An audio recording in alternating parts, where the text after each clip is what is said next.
Hello, all. Dr. Ingrid from my den. Happy Valentine's Day.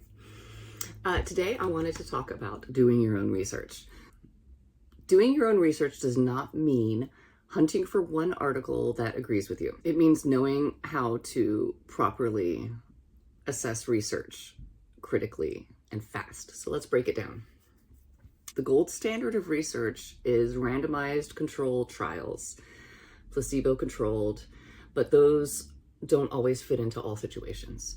They're definitely the gold standard, but for things like traditional Chinese medicine, they don't necessarily work for us because there's so much else that goes into a treatment or a protocol. So those are good for specific things, drugs that treat one issue, that have one input and one outcome.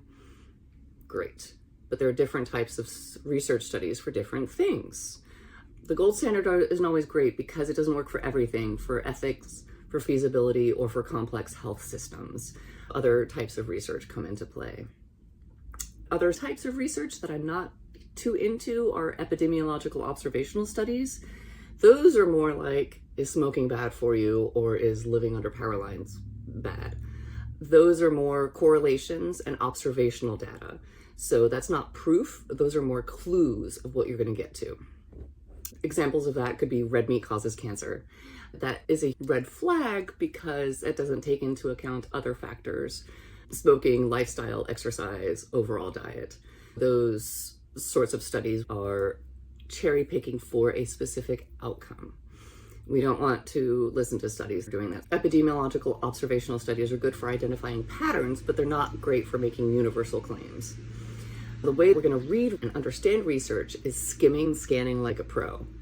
It's fast, it's super efficient, and you can figure out if that article says something good or if it's garbage, if you can pay attention to it or if you need to leave it alone. My intention with you is learning how to pay attention to things that are useful and valuable and what we can be spending our energy on right now. One more thing I'm looking for when I am researching something is what's going to prove me wrong. When I'm going in to search for information, I have a theory or an idea in my head. I'm not trying to prove myself right.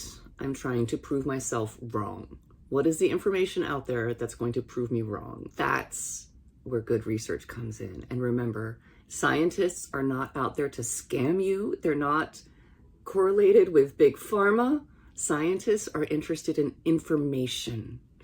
When we're looking at research studies that someone sends us, we're looking at the title and abstract. Is it hype?